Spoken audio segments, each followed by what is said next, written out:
আজকে আমরা এইচএসসি আইসিটির প্রথম অধ্যায়ের একদম প্রথম পার্টটা নিয়ে আলোচনা করবো, ঠিক আছে? আচ্ছা, এখানে বলছে বিশ্বগ্রামের ধারণা। আচ্ছা, বিশ্বগ্রাম মানে কি? বিশ্বগ্রাম অর্থ হইল,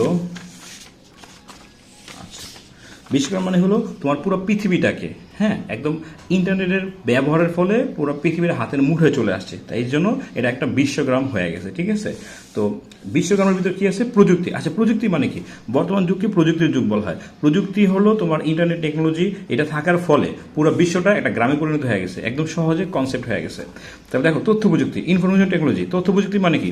তথ্যর মাধ্যমে প্রযুক্তি ব্যবহারের ফলে তথ্যগুলো তোমার জানা যাচ্ছে, বিভিন্ন দেশের তথ্য তুমি জানতে পারতেছো, বিভিন্ন বিষয়ের বিভিন্ন কনসেপ্টের তথ্যগুলো তুমি ইজিলি হাতের মুঠে পেয়ে যাচ্ছ।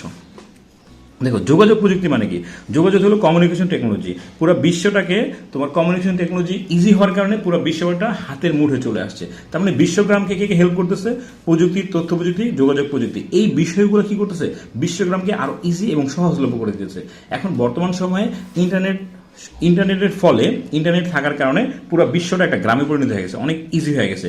আমরা ইচ্ছা করলেই যে কোনো দেশের ইনফরমেশনগুলো, যে কোনো জায়গার ইনফরমেশনগুলো এক জায়গা থেকে আরেক জায়গায় ইজিলি জানতে পারি, ঠিক আছে? তাহলে দেখো তথ্য ও যোগাযোগ প্রযুক্তি মানে কি? তথ্য এবং যোগাযোগ প্রযুক্তি সম্পর্কে একটা কনসেপ্ট ক্লিয়ার ধারণাটাই হলো তোমার তথ্য ও যোগাযোগ প্রযুক্তি। তথ্য ও যোগাযোগ প্রযুক্তির সুবাদের কারণে পুরো পৃথিবীর একদম হাতের মুঠে চলে আসছে। হ্যাঁ, আমরা চাইলেই যে কোনো দেশের যে কোনো বিষয় সম্পর্কে আমরা জানতে পারি ইন্টারনেটের সুবাদে। এখন দেখো এখন কি বলছে? তথ্য ও যোগাযোগ প্রযুক্তি কয়েকটি ভাগে ভাগ করা যায়। একটা কি? কম্পিউটিং ও ইনফরমেশন সিস্টেম। কম্পিউটারের মাধ্যমে ইনফরমেশনগুলো এক জায়গা থেকে আরেক জায়গায় জানা যায়। ব্রডকাস্টিং মানে কি? রেডিও এবং টেলিভিশনের মাধ্যমে পুরো ছড়ায় দেওয়া, ঠিক আছে?